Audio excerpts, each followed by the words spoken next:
आखिर महात्मा गांधी जी ने भगत सिंह, राजगुरु, सुखदेव जी की फांसी क्यों नहीं रुकवाई? अगर महात्मा गांधी जी चाहते तो उनकी फांसी रुकवा सकते थे। ये मन में सबके सवाल गूंज रहा होगा। चलो इसका आंसर भी जानते हैं और डिटेल में जानते हैं। उससे पहले जानते हैं कि भगत सिंह जी को फांसी हुई ही क्यों थी। देखो, भगत सिंह जी को फांसी इसलिए हुई थी क्योंकि उन्होंने असेंबली में बॉम्ब प्लानिंग की थी, लेकिन उनका मकसद किसी भी आम आदमी को ठेस पहुंचाना या नुकसान पहुंचाना नहीं था, क्योंकि वो चाहते थे कि हम ब्रिटिश हुकूमत, अंग्रेजी हुकूमत यानी ब्रिटिश सरकार के कान खोल सकें। क्योंकि जो ब्रिटिश गवर्नमेंट थी वो इंडियंस की सुनी नहीं रही थी, इंडियंस को परेशान कर रही थी। और एक बार उन्होंने जेपी सॉन्डर्स की गलती से हत्या कर दी थी। इसीलिए भगत सिंह, राजगुरु, सुखदेव जी को 23 मार्च 1931 को फांसी की सजा दे दी गई। गांधी जी अगर चाहते तो भगत सिंह, राजगुरु, सुखदेव को बचा सकते थे, लेकिन उन्होंने क्यों नहीं फांसी रुकवाई? वो खुद ही कहते हैं कि भगत सिंह, राजगुरु, सुखदेव को मैं एक अच्छा वीर मानता हूँ, लेकिन उनका जो रास्ता था वो अलग था। वो भले ही भारत को आज़ाद कराना चाह रहे थे, लेकिन उनका रास्ता हिंसा वाला था और मेरा अहिंसा वाला, इसीलिए मैंने उन्हें नहीं बचाया। बाकी वो खुद ही फांसी पे चढ़ना चाहते थे, देश के लिए शहीद होना चाहते थे। ये बात तो सही है, क्योंकि भगत सिंह जी जो थे वो खुद ही देश के लिए शहीद होना चाहते थे, लेकिन ये महात्मा गांधी जी ने गलत किया, उनको बचा लेना चाहिए था।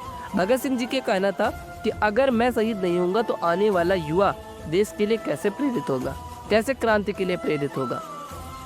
भगत सिंह जी के विचार जानने से पहले उनके बारे में कुछ और जान लेते हैं। भगत सिंह का जन्म 1907 को 28 सितंबर को हुआ था।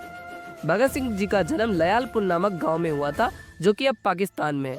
भगत सिंह जी के पिता का नाम सरदार किशन सिंह जी था, जो कि एक बहुत ही धनी आदमी थे और वो भी एक कट्टर देशभक्त थे। जो उनके पिताजी थे उन्हें बताया करते थे कि भारत को आज़ाद कराना कैसे है।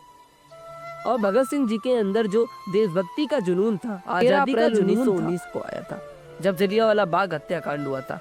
उन्होंने तभी से ठान लिया था कि मैं भारत को आज़ाद कराऊंगा और इस ब्रिटिश हुकूमत को जड़ से खत्म करूंगा।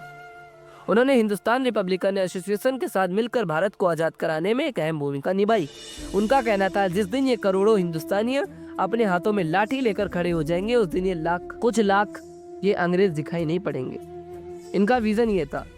लेकिन इन्होंने सोचा था कि जब भारत आज़ाद हो जाएगा तो एक ऐसा हिंदुस्तान बनेगा जहां पर हिंदू मुसलमान सब एक होंगे, लेकिन आज तो कुछ और ही हो रहा है। हमारा देश 15 अगस्त 1947 को आज़ाद हो गया, लेकिन हमें आज भी अपने क्रांतिकारियों को याद करना चाहिए।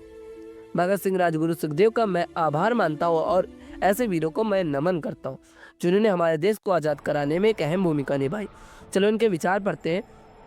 भगत सिंह जी कहते थे, वो मेरे शरीर को कुचल सकते हैं लेकिन मेरे आत्मा को नहीं, मेरे शरीर को मार सकते हैं लेकिन मेरे विचारों को नहीं। क्रांति की जो तलवार है वो विचारों की धार से ही तेज होती है। आज भगत सिंह जी के लिए एक लाइक, कमेंट तो बनता ही है। चैनल को सब्सक्राइब जरूर कर देना।